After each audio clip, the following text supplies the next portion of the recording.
Hi, everyone. Thank you for joining Monster's webinar today on the future of work, competing for talent in a changed world. As you know, Monster does an annual future of work survey and the results are in, and the future is complicated. 93% of employers say they plan on hiring in 2022, but just over 50% think that they'll actually find the right fit for the job. Today, we're going to be talking with Julia Gaynor and Carl German as they go through that and other report highlights. Following the webinar, you will also get the full ebook where you'll get all the data that we have from the survey. After we go through our report highlights, I will hand it over to Bob Melk, our Chief Operating Officer, who will lead through conversations with other Monster thought leaders. We'll be talking through the increased candidate salary expectations, how DEI has shifted over the last 2 years, the impact of Gen Z, both candidates and recruiters, as well as hiring tools that people find using the most success. So with that, I will hand it over to Julia and Carl to go through the highlights. Thank you. We're really excited to share highlights from this year's Future of Work report. I'm Julia Gaynor. I manage Monster's B2B content, and I was part of the team that put this report together. Yep, and I'm Carl German from the B2C content team. Happy to be here to talk about it. So let's kick it off. The good news is that employers are planning on hiring in a big way in 2022. Plans to hire are up over 10% from last year's survey. This isn't surprising given the record-setting quit rates that occurred last year and companies' desire to fill those roles that were left vacant due to that and other labor shortage challenges. The not so good news is that confidence in finding those candidates is down. Only 58% say they're very confident that they'll find the right fit. We'll get into what's behind that low confidence in a minute. And it's not just employers who are feeling shaky about next year. Candidate confidence is taking a hit as well. Only 22% of candidates globally said they feel like their careers are getting back on track after last year's setbacks. Over a quarter say they have lower confidence than ever before in finding the right job. And 24% are skeptical of promises employers are making when it comes to the jobs being offered. That's right, Julia. And although hiring is looking up, we're still seeing the impact of not just the pandemic, but also the Great Resignation. The latest numbers showed another 4.5 million workers quit their jobs late last year. That means employers need to really stand out in a volatile jobs market. This means not only to attract talent, but to retain strong workers. Increased competition for qualified candidates was identified in our report as a long-term concern. Almost half of recruiters in the US felt that increased competition will be a hiring challenge for the next 3 years. This will impact the tools and tactics used to recruit and retain talent. Some of the top strategies include wage increases and beefing up benefits, but also range from flex schedules, remote work opportunities, increasing job ads, and skills training. In fact, skills training will be a critical part of recruitment in the coming years. 70% of recruiters are willing to hire and train the right candidate with transferable skills. Yeah, and transferable skills, that's a pain point I'm sure that many of you are familiar with. Our employers have been grappling with this for the last couple of years. And according to this year's survey, that struggle is even more real today. More than 9 out of 10 of employers we surveyed have trouble filling roles due to skills gaps. That's an increase of 4 points from last year. And a third of the people that we surveyed said this is worse than a year ago. The industries where skills gaps are most challenging are construction, finance, tech, and healthcare. And 50% of employers told us they wish that candidates could articulate their transferable skills better. Perhaps that's on employers to better express what they accept as transferable. So what are the biggest in-demand skills? According to our survey, teamwork, communication, and problem solving for soft skills. And for hard skills, it's IT, strategic planning, and operations. What's interesting, although perhaps not surprising, is that the most valued hard skills are also the ones they're having the hardest time finding. Yes, the fourth takeaway from our report is that DEI remains a critical part of attracting and retaining talent, but it's taken some dramatic shifts. In fact, there are 2 big takeaways regarding DEI. One, over the past year, many employers have moved away from awareness to implementation of a DEI strategy. What do I mean by that? Year over year, we've seen a shift in the top DEI strategies from employee training in 2021 to actually building a diverse workforce in 2022. We've even seen an uptick in publicizing HR policies and practices around DEI in the past year, which leads to the second finding, targeted candidates. Women, working parents and caregivers, and people of color are the three categories that most employers are creating diversity, equity, and inclusion policies around. 30% are focusing on veterans and military families, while others are focused on LGBTQIA, people with disabilities, and age discrimination. And there are some interesting generational differences as to how this is being achieved. Absolutely. We can't talk about the future of work without talking about Gen Z, because Gen Zers aren't just looking for jobs, they're also doing the hiring. So we took a look at the youngest members of our recruiter workforce to see how they think. And some of the results were pretty intriguing. 61% of Gen Z thinks that virtual recruiting is better than in person. And that's compared with only a fifth of the total group surveyed. 42% of Gen Z recruiters want to communicate with candidates using text messages. That's 25% higher than the average of all recruiters. Gen Z is also taking the lead on DEI. More Gen Z recruiters expect candidates will want to learn about a company's diversity, equity, and inclusion efforts. And while that may not be true of all candidates, that does ring true with Gen Z job seekers we surveyed, who said they rank a company's DEI initiatives higher than any other demographic when they're considering their next job. And those younger candidates are part of the future of work. In the next year, we'll certainly continue to track this generation of recruiters and candidates to better understand what makes them tick. In fact, we're about to kick off our annual Emerging Workforce Survey, which we'll be releasing in April, so stay tuned for that. And in the meantime, you might want to bookmark our Data and Insights page, Monster Intelligence, where we update our latest poll results and other Monster data and reports on a regular basis. And that's at intelligence.monster.com.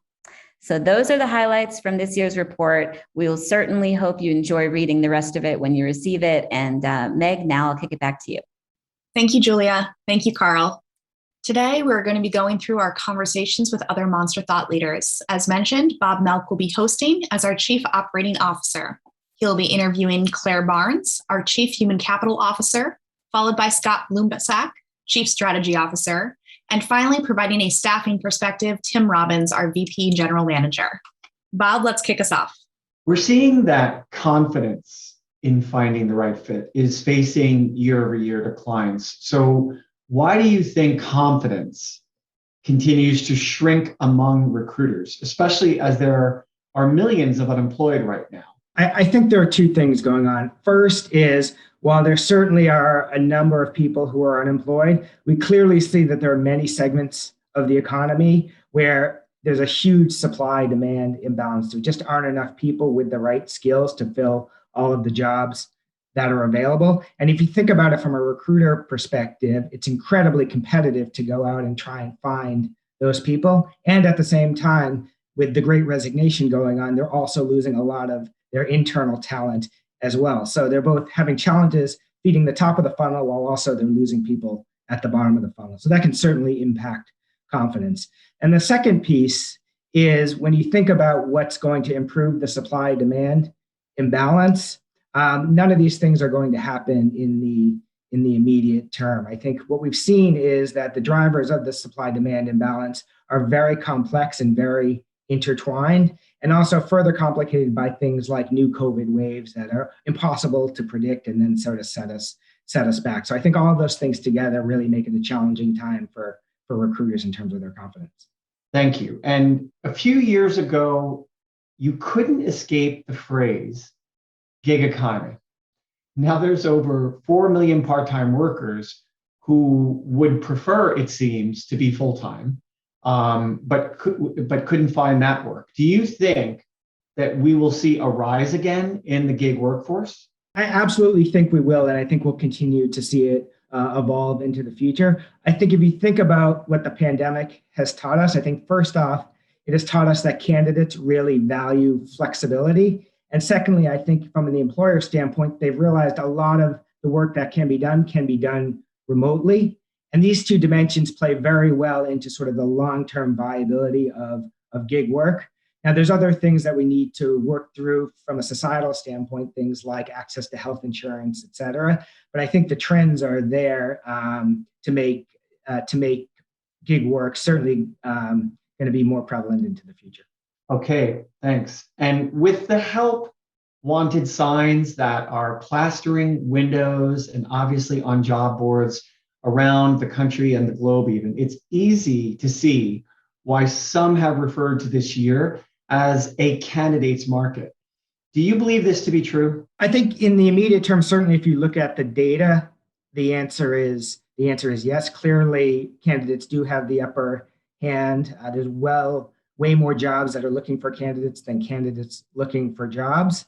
But I think if you take a step back and you see some of the actions that our employers are taking, whether it be in terms of salary, offerings, et cetera, it may not play into candidates actually finding the right fit. So they may be jumping jobs because they think the grass is greener, or there may be a greater immediate financial rewards. But I think over time, what we'll see is candidates may not have really been prioritizing fit. And I think as we move forward and as the supply-demand imbalance starts to lessen, we'll see that focus will be more on fit from a candidate perspective. Claire, one of the biggest upward trends this year is unrealistic salary expectations.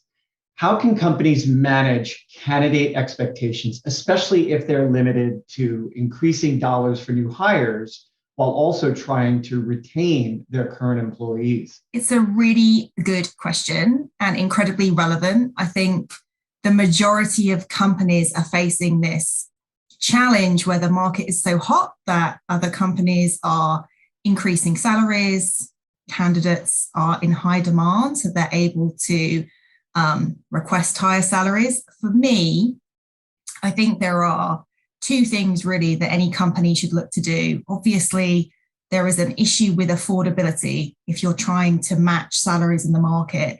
And I think there is a point at which you have to consider whether you can match salaries in the market, whether you can afford to do that, and also the employees that you have in your organization currently. Because the other challenge, if you are in the fortunate position of being able to provide those kind of salaries that the market is demanding, is you're going to be left with huge inequity internally. So my first, I think, piece of advice would be just make sure you're paying competitively and you have up-to-date market data and market ranges, and really think about what's fair to offer. It's fair in terms of a market perspective, but also from an existing employee standpoint. And then secondly, I think the one thing which is often overlooked, but we know is incredibly important to employees, is how meaningful their work is.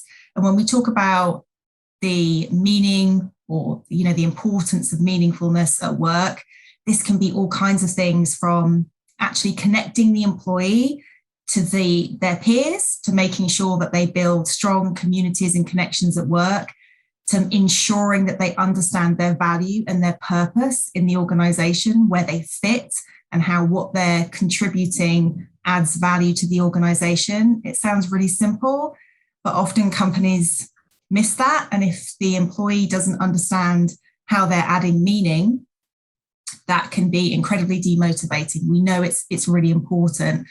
The other things when you think about meaningfulness are belonging. So if you think about all the progress that we've made around diversity, equity, inclusion, and accessibility over the past couple of years, ensuring that you have communities where individuals feel like they can belong and they can be themselves, bring their whole selves to work, they're really important facets of the workplace, which an employer doesn't have to have reams of money to be able to create that kind of environment. The culture and the ability to provide true purpose and true meaning to employees, and for them to be able to relate to that, I think is increasingly important and will continue to be important, hopefully as we become more balanced in terms of the salaries and the expectations in the market today. Thanks, Claire. And how can companies retain their existing talent through the rise of recent resignations? I think there are many things which organizations can do to really focus on providing an environment and a culture where employees want to stay. And frankly, that's what employers should be focused on. So yes, it's important to bring in good new talent, when we're seeing resignations, but really ensuring that you're looking after the individuals who work for the organization. That's incredibly important, more so than ever. But I think we're seeing, when we think about things like, we talk about the meaning of work, we talk about organizations and how working for a company makes you feel, that has become increasingly important. So employees and candidates want to feel as though the employer that they're working for cares about them. And that can be through various different opportunities which an employer can offer. So things like, we've seen increased flexibility in terms of how people work. So whether it's working from home, working part-time, working compressed hours, that's become increasingly important through the pandemic, where employees have had to balance personal responsibilities in a way they've never had to before, and find a way to make work and their personal responsibilities fit. And many of them don't want to go back to working 9 to 5, working in an office 5 days a week. So just making sure you're really understanding from your employees what they're looking for and what's important to them. Also things like benefits around the same kind of aspect. So flexibility is important. Mental wellness, mental well-being is more important than ever. So it has been a very difficult couple of years. There's been an increased amount of stress. Many employees, candidates have suffered loss. They've suffered incredible stress. They've been lonely. They've been burnt out. So really making sure you're focused on overall well-being. So yes, physical well-being, but also mental well-being of employees, and thinking about how you can support that. So it could be through programs like, mindfulness apps. It could be through offering things like yoga. It could be offering employee support groups, particularly for those who have a mental health condition and they are looking for others to find support. So those things are incredibly important. I think the other thing, the other aspect, which we know is of high importance to any candidate or employee in an organization, is how do I develop my career in this organization? So really thinking about, how do you ensure that your internal employees have as good an opportunity with your company as they do with another company? If you are looking at your internal progression and you're hearing from your employees that it's easier to get a job externally than it is internally, you really need to look at your processes, think about how to really identify talent, how to build skills in the organization, how to reskill and upskill, and create open and clear career frameworks and paths with support to be able to develop talent. That is incredibly important. And many companies do this well.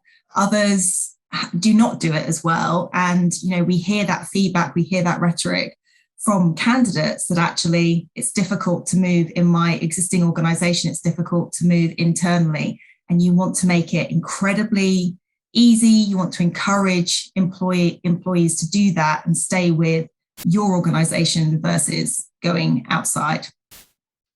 Thanks, Clara. Those are great ideas. And we were really surprised recently to see that only 9% of candidates said that an employer's focus on diversity, equity, and inclusion initiatives are increasingly important to them as a candidate.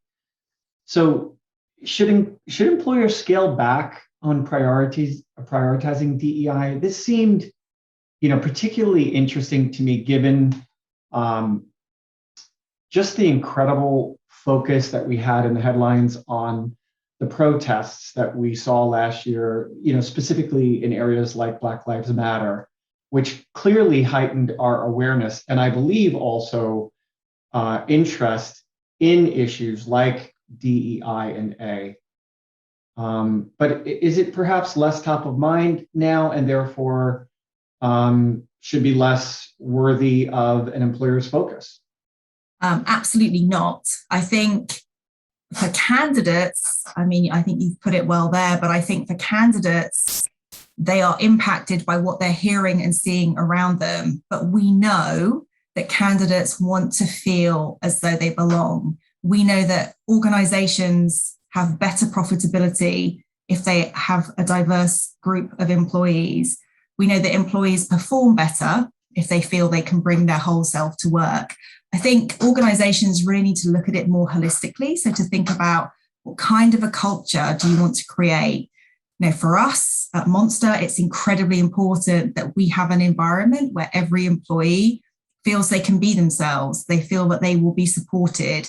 They know that there are others like them and they can see others like them. We have work to do around making sure that they can see others like them progressing. I'm sure other organizations are the same, but for me, this is just the start. It's certainly not the end. And just because it's not in the news doesn't mean it's the right thing to do. And it's the best thing for the organization when you think about the long term. I think it would be a huge mistake to stop prioritizing diversity, equity, inclusion, and accessibility. It's certainly top of our agenda as we move through 2022 and beyond. Okay, Claire, last question. Do you think that quitting is trendy right now?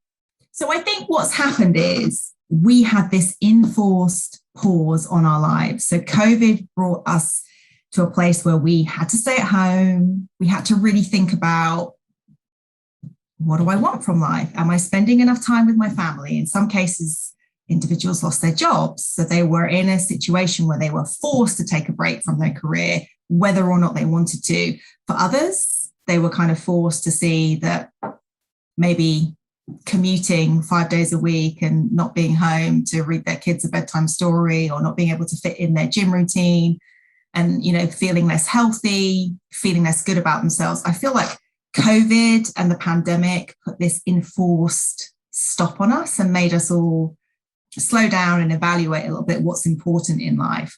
So is quitting trendy? Maybe a little bit, because I do think if you reflect, if you've had that opportunity to be out of corporate lifestyle for a little bit, and you kind of think about, do I want to go back to that? Then yeah, there's an element of, well, I'd love to do something different and, you know, something crazy.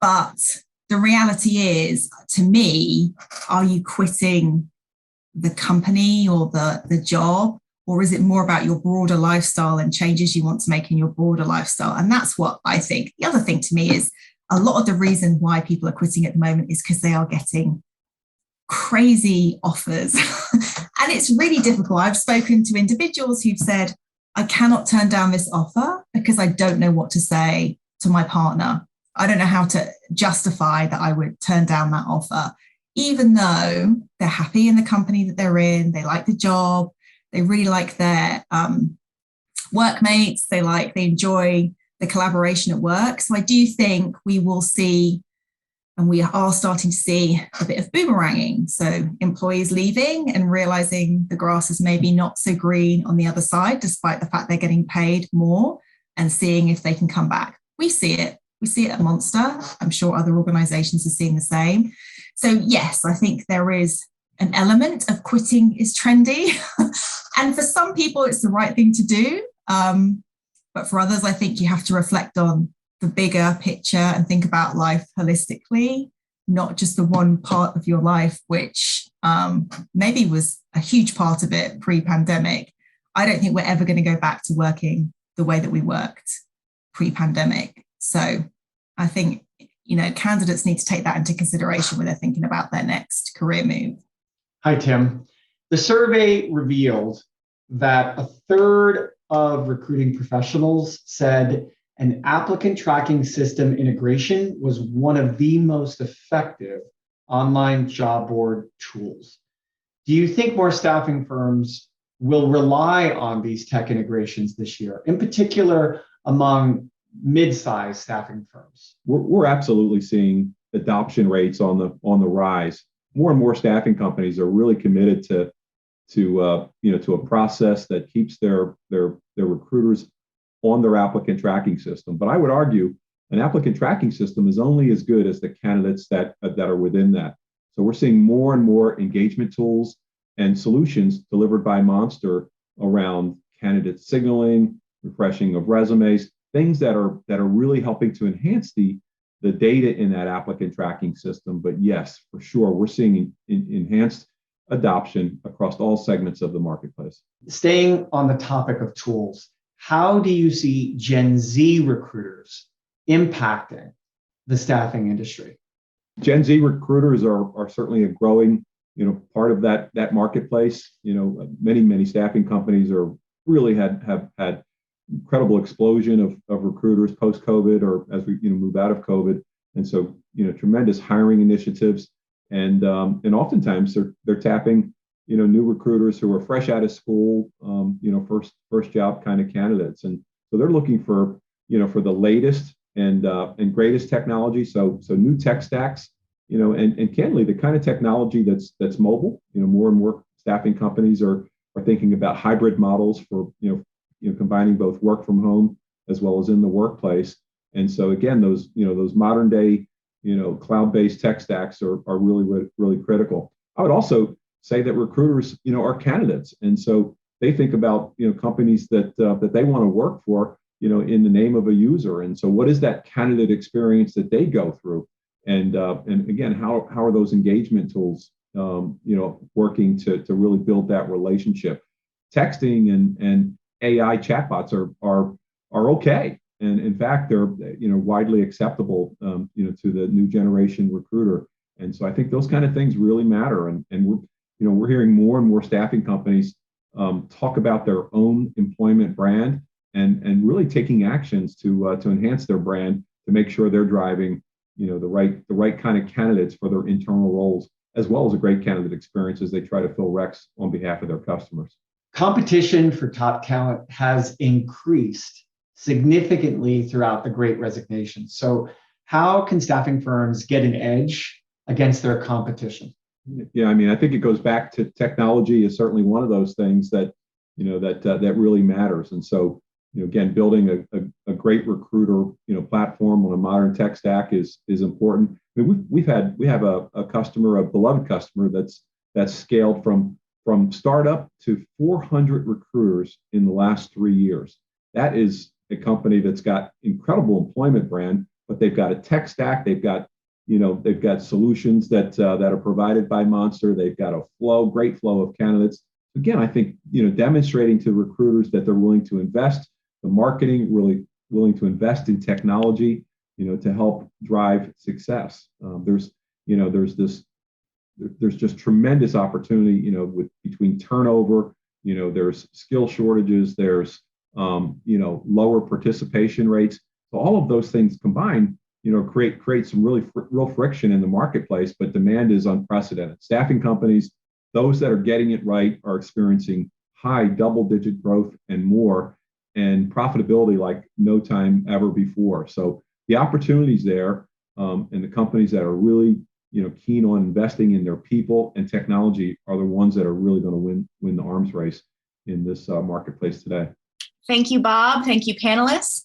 I just want to open up the floor to see if there's any final Q&A, if there's anything that the panelists want to mention that we didn't quite cover during this session already. I think there's this kind of continued concern around employers around revealing too much information, and think that they place themselves at a disadvantage when it comes to negotiating with candidates if they actually provide the job description or the salary information into the job description itself. Of course, what we know is greater data and greater transparency leads to greater results and greater fit and greater matches. So it does increase the challenges of finding that right fit when you're not as transparent as you can be to candidates.